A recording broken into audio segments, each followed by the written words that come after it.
السلام علیکم۔ امید ہے کہ آپ سب لوگ خیر خیریت سے ہوں گے۔ آج ہم ناول نقش ملال بائی واہبہ فاطمہ کی ایپیسوڈ نمبر 2 کو ریڈ کرنے جا رہے ہیں۔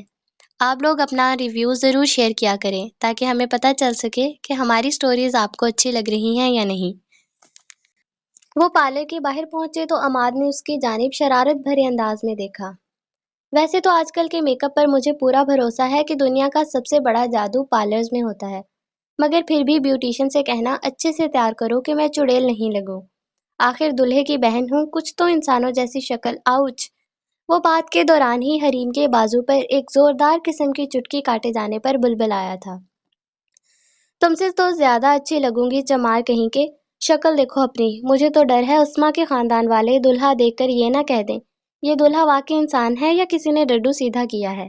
حریم نے بیگ اٹھاتے کھلکھلا کر ہنستے ہوئے اپنا پورا بدلہ لیا۔ عماد اسے گھور کر رہ گیا تو وہ اسے چھوٹی سی ناک چڑھانے لگی۔ عماد نے وہی ناک پکڑ کر کھینچی تھی۔ آہ جنگلی! حریم کی آنکھوں میں بے اختیار آنسو آئے تھے کہ ناک میں موجود گولڈ کی چھوٹی سی نوز پن بری طرح ناک کے اندر چبھ گئی تھی۔ وہ ناک کو پکڑ کر دوہری ہوئی۔ اس کے آنسو دیکھ کر عماد تڑپا۔ کیا ہوا حریم؟ میں تو مذاق کر رہا تھا، ادھر مجھے دکھاؤ۔ عماد نے اس کا ہاتھ پیچھے ہٹانا چاہا۔ میں ٹھیک ہوں بھیا، اس نے آہستگی سے کہا۔ بھائی کی جان، بھائی کی چھوٹی سی گڑیا، اللہ تعالیٰ کرے تمہیں زندگی میں کبھی کوئی آنچ تک نہ آئے، آمین۔ بھائی تم پر کبھی آنچ بھی نہیں آنے دے گا۔ عماد نے اسے اپنے ساتھ لگایا اور اس کے سر پر ہاتھ رکھا۔ جی مجھے معلوم ہے یہ چونچلے اس لیے ہو رہے ہیں تاکہ میں پاپا کو آپ کی شکایت نہ لگاؤں۔ حریم سنبھلی اور اس کی اداس شکل دیکھ کر اپنی ٹون میں واپس آئی تو وہ مسکرا دیا۔ تم لگا دینا شکایت، میں مائنڈ نہیں کروں گا۔ اس نے صلح جو لہجہ اختیار کیا تو وہ بیگ لے کر گاڑی سے نیچے اتری۔ جب تیار ہو گئیں تو بیل دے دینا، عماد نے کہا تو وہ اسے منہ چڑھاتی اندر بھاگ گئی۔ عماد اس کی حرکت پر ہنس دیا اور گاڑی آگے بڑھا لی۔ وہ ویٹنگ ایریا میں بیٹھی بیزار ہو رہی تھی کہ ایک دم اٹھی۔ سسٹر میرے پاس وقت نہیں ہے، میں لیٹ ہو جاؤں گی بارات کے لیے۔ جب میری اپائنٹمنٹ تھی تو آپ لوگ لیٹ کیوں کر رہے ہیں؟ حریم جا کر ریسیپشنسٹ کے سر پر سوار ہوئی۔ ابھی وہ جواب دیتے کہ اندر روم میں سے ایک لڑکی نے باہر منہ نکالا۔ حریم اندر آ جائیں، لڑکی نے کہا تو اس نے سکا سانس لیا اور جلدی سے اندر داخل ہوئی۔ اندر بیوٹیشین نے اس کا مسکرا کر ویلکم کیا۔ آپ چینجنگ روم سے جلدی سے ڈریس چینج کر کے باہر آ جائیں۔ اوکے، حریم کہتی چینجنگ روم میں گئی اور اپنا لباس تبدیل کیا۔ اس نے تو اپنا لباس بھی پہلی مرتبہ دیکھا تھا۔ ساری تیاری سلمیٰ بیگم نے ہی کی تھی۔ اس کا مزاج ایسا تھا کہ وہ زیادہ تر گھر سے باہر نکلنا پسند ہی نہیں کرتی تھی اور شاپنگ پر جانا تو بالکل پسند نہیں تھا۔ کوئی بہت ہی ضروری کام ہو تو پھر ہی جاتی تھی۔ اس نے حیرت سے اپنے آپ کو آئینے میں دیکھا۔ متناسب سا نازک سراپا گورے رنگ پر ہلکے کامدار لیمن کلر لہنگے میں وہ آسمان سے اتری ہوئی پری ہی لگ رہی تھی۔ وہ لباس بدل کر باہر آئی تو بیوٹیشین نے اسے حیرت سے دیکھا۔ حریم کنفیوز سی ہو کر اپنی انگلیاں چٹکانے لگی۔ آئیے حریم، بیوٹیشین نے سر جھٹک کر کہا۔ وہ آ کر دیوار گیر آئینے کے سامنے چیئر پر بیٹھ گئی۔ کیا ہوا آپی؟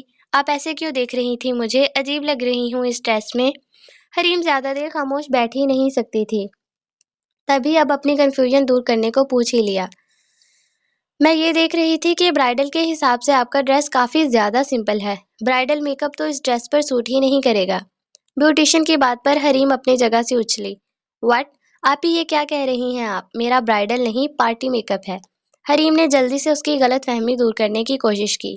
لیکن ایکسکیوز می مس، برائڈل میک اوور میرا ہونا ہے۔ ابھی وہ لوگ بات ہی کر رہے تھے کہ پیچھے سے ایک نکچڑی سی لڑکی سرخ برائڈل ڈریسز میں آ کر تیکھے لہجے میں بولی۔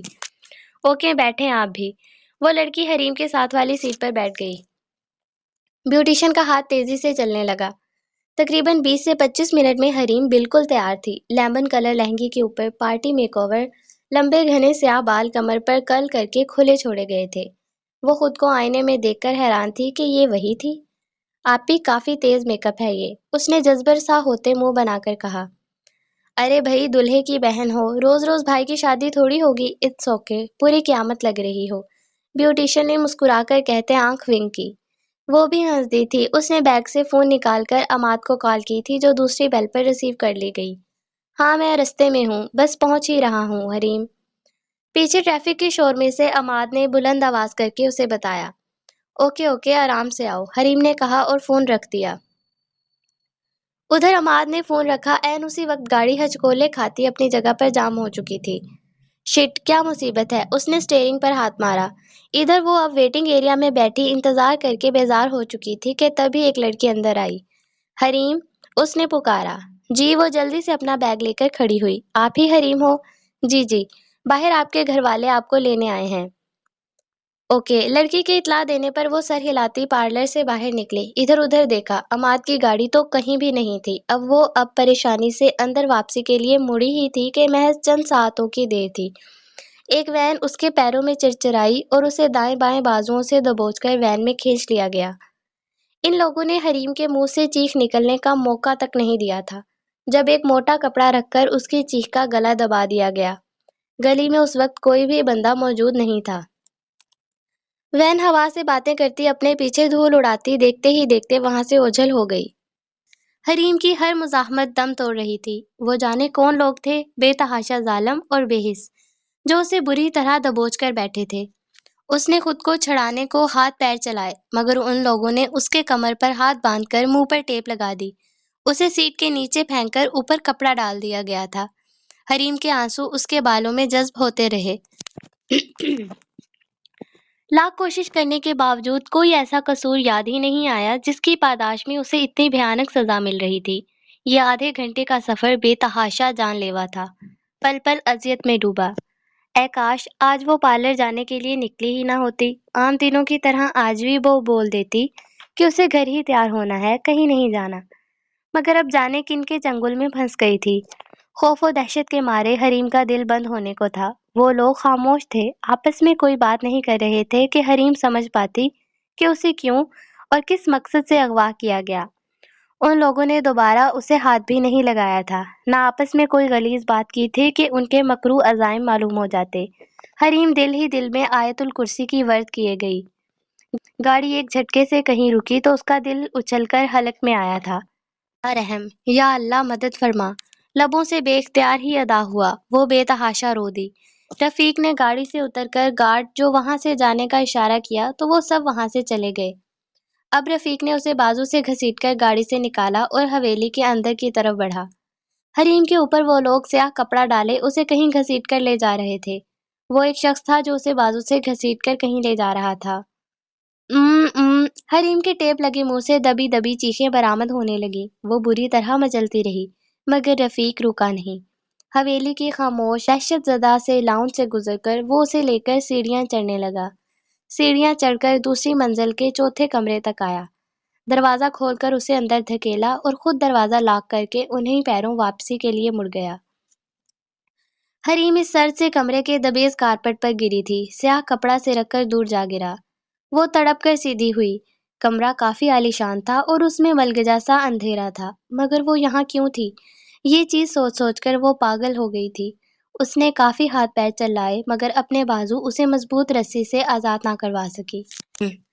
کیا بکواس کر رہی ہیں آپ؟ میں جو ابھی ابھی یہاں آیا ہوں تو کیا میرا فرشتہ آیا تھا اسے لینے؟ کہاں ہے میری بہن؟ بتائیں مجھے، نہیں تو میں پورے پارلر کو آگ لگا دوں گا۔ عماد پورے پارلر میں اسے دیکھ چکا تھا اور اب اس کا دماغ گھوم چکا تھا، تبھی بھوکے شیر کی مانند گھرایا تھا۔ پارلر والی بھی بے تحاشا پریشان ہو چکی تھی۔